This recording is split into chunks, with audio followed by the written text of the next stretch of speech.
You asked for it, so this is the next one. We'll be moving on to Star Wars Rebellion after that. This is games I got, and we're talking about Dwellings of Eldervale. I'm back in the sunny, beautiful, not as nicely lit, other shooting location. So, Dwellings of Eldervale. This is a huge box, and no matter which version of it you get, you will get this huge box. Good and bad for that. Mostly bad, sometimes good. I'll explain that soon. What is it? Dwellings of Eldervale is a hybrid worker placement Euro Ameritrash extravaganza published by Breaking Games, which is honestly, if you remove maybe Rise of Tribes, it is one of the most unique instances of a publisher that you would never expect to publish something of this size and scope on Kickstarter. And yet they did. Pretty impressive. This is designed by Laurie, who has done games like Manhattan Energy Empire. I can't remember the name of that one, but he's done that. He's done Whistle Mountain with Scott Caputo, and then he's done most recently Cryo with a design partner that I think he's interested in doing more with. I can't remember that guy's name. And I believe he's currently working on Andromeda or Andromeda's Galaxy. I think it's maybe just Andromeda. That's the current one he's playtesting and working on. Really cool designer, very active in the social media group for Dwellings of Eldervale. Let's talk about what is this. So this is a worker placement, Euro point track, jumping, area control, tableau building, just massive box experience. So the process is it's called Dwellings of Eldervale. Your goal is to create dwellings in Eldervale, and you have different meeples. You start off with regular worker meeples. You can get warriors, wizards, and dragons to increase your variability or tactical scope on the battlefield or on the board. You have different elements that both your factions with small unique twists on how the meeples work. So you have elements tied to factions and elements tied to the locations on the board. You'll have some of the various elements in the game out on the player board or out on the mat at any given time in any given game. And they have different monsters and bosses that are associated with those elements. They have different tableau adventure cards that are associated with those elements. And the process of the game is using your meeples to go out and collect resources, to build dwellings, to expand your tableau of adventure cards, and then to maximize the combination of all of those attached to where you are on the elemental power track. And so that elemental power track, the higher you are up, the more multiplied your score is for each of those separate elements that you're trying to boost. It's a massive joy, and it's one of my favorite games that has come out in the last 2 years. It's a massive box, which usually these kind of games, the size of box that this is in, you're talking about like Gloomhaven, you're talking about Twilight Imperium, that kind of game feels so inaccessible to table sometimes, and this one does not feel that way to me. I would table this alongside the same night where somebody tables Viticulture or Dune Imperium or Lost Ruins of Arnak or any kind of medium weight game that you'd think. I would categorize this in the same level of accessibility and time frame to play. So that's what it is. Oh, guys, I'm sorry. I didn't timestamp. I think my tea's ready. I'll be right back.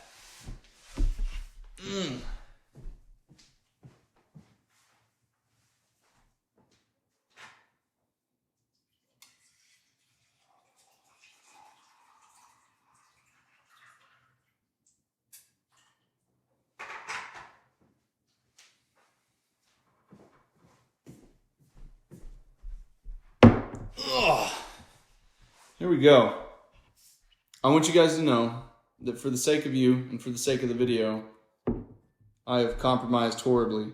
I didn't realize that I didn't turn on the kettle well, so now I just have a cold cup of water and a tea bag that is going to steep very slowly. But on with the show. It's barely flavored water. Timestamp, what is it? Timestamp, why I have it. I have this because I reached out to Breaking Games, specifically the publisher, with the hope of reviewing this. It had just started fulfillment for the Kickstarter, and it looked like something that I would really be interested in, and I reached out and asked, and they offered to send me a copy of the standard version. I can't remember. I think it's standard or retail, and then deluxe and legendary. And I have the lowest version. I have the one that doesn't have miniatures and doesn't have a lot of the extra little deluxeifications or fancy stuff like the sound bases and all that stuff. That wasn't a timestamp. That was just a drink. So yeah, I got it because I wanted to review it. I wanted to check it out. It looked intriguing to me, and I went out on a limb, and it worked. I guess it could have been a timestamp because I was kind of done with that section. Timestamp. When did I get this? I got this pretty much right at the edge of my move, pretty soon after I moved back to Arkansas. So around a year and a half ago, maybe a year ago, this was essentially the last game that I reviewed for Game Tyrant before I started working with Jesse.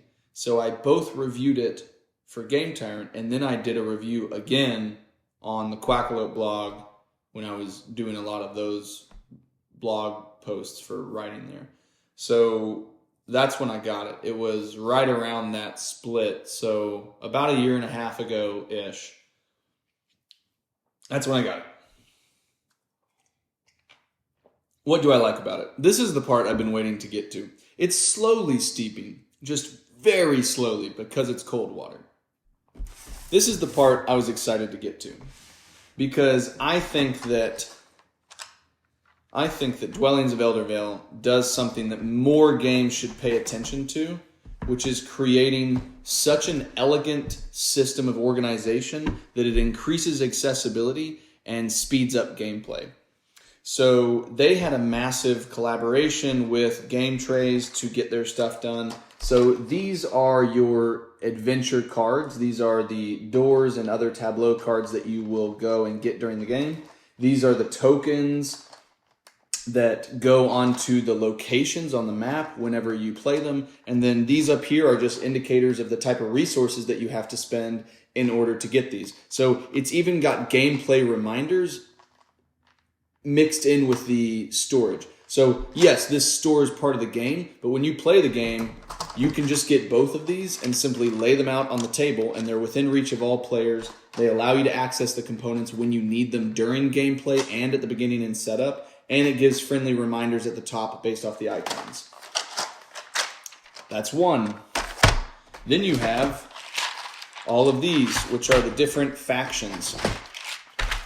So there are 8 of these, and each of them has player pieces ready to get started, and then on top of them, locking those pieces in, it's got the player boards. So then you have the player boards here, which are dual-sided. So there's 8 compartments, but there's actually 16 factions. Each of these lock in your stuff, and they show you the specific powers that that clan or that faction has. And then these are all of the pieces nicely nestled. You have your dice, you have your main meeples, you have your special meeples, and then you have your dwellings, which I'm just going to show you this because it's so satisfying. You literally create houses with your meeples, and the roofs just fit on top of them nicely. That's not me just forcing that. Like, that's the point of that design. And then the thing that I also love about this is that this is the storage. It's also the player area. You keep this in front of you, and it tells you several different things. Number one, it has pips here. That tells you how much those workers cost in order to purchase them. You start off with 3, and then this one costs 1 resource, this one costs 2, and your final one costs 3. And then down here, it shows where you keep your different resources in the game. You start off with 1, but it says max 5 as a reminder to the player that you can never have more than 5 of one type of resource. So, store the game, accessible in terms of getting it out and immediately starting to play, and it gives you gameplay reminders. That's something else. Then, let's see, what else? You have, again, nice little storage for all of the resources and the magic cards, and you have 2 of these. You can spread them out across the board, but they store and they are easily accessible for gameplay. You don't need to take them out and put them somewhere else. And then that's maybe it for the organization. There's those main elements that are super special, but there's also these guys, which are the ghosts of Eldervale. This is the solo mode, which is maybe one of the first solo modes that I played that I was genuinely really impressed by and felt very satisfying. But man, it is just, oh, this game is so good. I love this. I love the elemental track that you push up the different levels on the elemental track, and that gives you more points at the end of the game based off of the dwellings that you have on those tiles that match that element. And then you also get points based off of the amount of tableau or adventure cards that you have that match that element.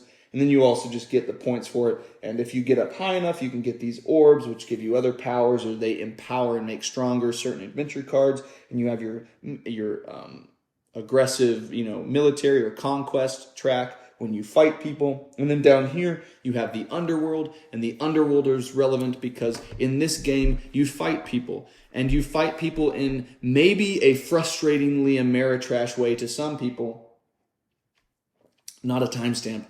In a frustrating way to some people in the sense that I can bring in 5 units and they could be defeated by 1 unit, because what it is a tiered comparison of dice rolls. So if one person has 1 die and they roll a 6, they can beat somebody who has 5 dice and roll 5 5s because the 6 takes priority. And then as soon as you match, you drop down to the next dice that you each have, and whichever one's higher wins. So you could do 6 and 6, 5 and 5, 3 and 3, 1 and 1. But as soon as somebody has 1 dice in their comparison list that's higher than the others, they win.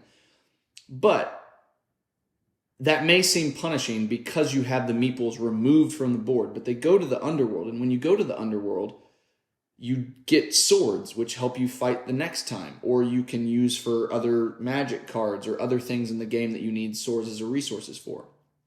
So you get paid in a way to lose, which means that it's not always great to lose, but it doesn't punish you in a lopsided way like some games do. There's not player elimination in terms of somebody can get so far removed or so far made ineffective by poor combat results that they lose. And then in addition to that, you don't lose those creatures. I mean, you only have these 5, 1, 6, I think 9 meeples total. I think 3 and 3 and then 3. So I think you have about 9 meeples total. You never lose them. They just go to the underworld and they come back when you refresh and bring people off of the map and then put them back on. And that's probably the final thing that I really enjoy from this is the process of worker placement and recall. In a lot of games, when you have worker placement, you push them out and you put them to different locations. And then the recall is kind of like that half energetic, half engaging refresh phase where you just start over. You just get your people back and you start the process again. In this game, though, when you return people to your play area, it's almost more exciting than when you place them because you then can activate your tableau. So when you recall them from the map, you can use your base card that you get at the beginning and any adventure cards that you've unlocked to generate resources, to unlock new meeples, to build dwellings on the map. and to do so many other things based off of the different combination of tableau cards that you have accrued. And so that recall phase increases your interest versus other games that have that same similar function. In Lords of Waterdeep, when you finish placing your meeple, your refreshes, you just take them back. Same thing with Dune Imperium. When you finish, you just take them back. So that it turns a mechanic within worker placement genre that normally doesn't have very much focus on it at all, and it actually makes it an integral and very interesting part of the game. So I really like that. So I think that's all the things of what I like about it. Timestamp. Would you like it? There are going to be several factors for why you might or why you might not. I think that the gameplay of this is so enriched that it's going to be hard for you to not like it unless those mechanics are ones you typically don't like. If you like worker placement games, this is a really fun, innovative approach to it. If you like area control and dice rolling games, this one is a fun approach to that too. It's maybe not as kinetic and aggressive as other games in that genre, but it does have that, and I appreciate it as well. So worker placement, it also, the tableau building and the point scaling is very, very satisfying once you understand how it works. If you understand the systems in which that functions and I need these dwellings to be in the same element as the one I'm pushing up. I need these cards to be in the same 2 or 3 elements that I'm trying to get more points in. You want to make sure that they all match. You don't want to spread yourself in a lot of different directions that don't synergize. But once you understand that, the Euro fan would appreciate the complexity of what's going on here and the puzzle that they get to work out. And then if you're somebody who is interested in variability, especially if you get some of the higher versions, which I think have more monsters. I think they have more monsters.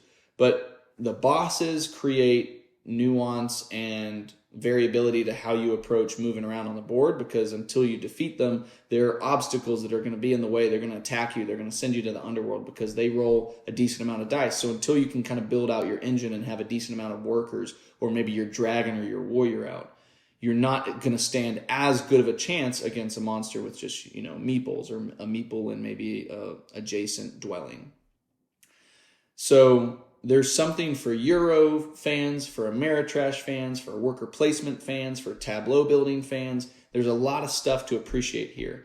The one, hitch in the system that you might not appreciate comes down to the box. The box is huge. I own the base version of it.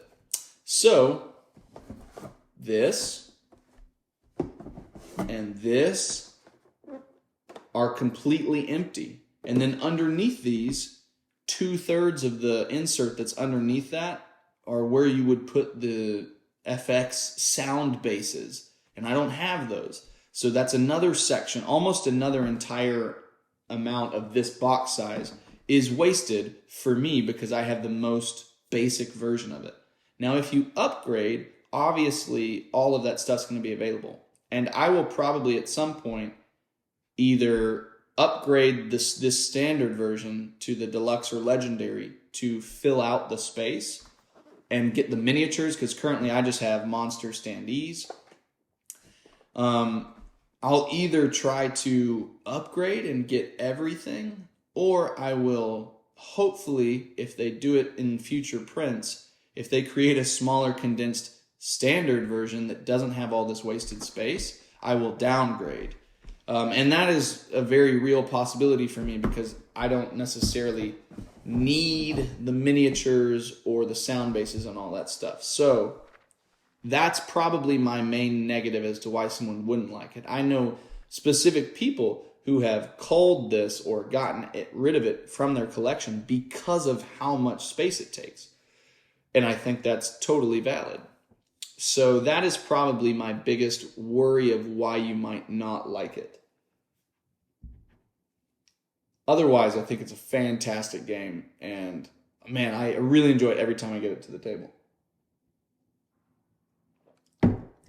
Timestamp. Rating. This is a 9 for me. This is a solid 9. And this has the potential to either drop to maybe an 8.5 or increase to maybe a 9.5. I enjoy it that much. I'll have to maybe play some more solo. I have yet to table this with 4 people, I don't think. I don't think I've tabled it. I think I've only tabled it with 3. 2 and 3, and I've played it solo. So I would like to play this with 4 people and see how it feels with more aggression and more interfering with other people on the map and more elements involved. So I definitely want to see how it plays at higher player counts, but I really enjoy this and I think it's a solid 9. I think the organization and the accessibility of what would typically be a heavier game that makes it feel lighter and more approachable and more able to be tabled, I think all of that is in the plus column. I think that the box bothers me, and I think it is a legitimate concern for people who don't have a lot of space. So I would either say justify it by getting the nicest version of it, or don't get it until they have a version of it that can be smaller. But I personally feel like even though I am someone that is typically concerned with storage and space, someone who tries to cull games as much as possible to keep the core games that I feel like I really want and that I want to keep, I still will keep this. Even if I feel constrained for space, I'm still going to keep this even with the bloated interior because it's just that good. It's just that satisfying to play this game. So that's for sure. That's for sure my rating. It's a solid 9. Solid 9 out of 10. Timestamp. Thumbnail. I need to do something that is going to, because I'm currently using Canva. Timestamp, which is a really useful tool, and it's got I like upgraded. I'm doing like the free trial and will eventually maintain the upgraded status because it's got a really useful tool called the background remover, and so I use that background remover for my thumbnail creation or whatever. But having said that, sometimes it doesn't like a lot of stuff in the foreground because it has a harder time getting rid of it and intuitively removing it. So I feel like if I had kept all that out there, it would have made a really obnoxious thumbnail and it would have taken like too much editing on my part. And you know me, I'm not about that right now. I'm just trying to get videos out. So, such a nice box, guys. Such a good game. Such a good game. Oh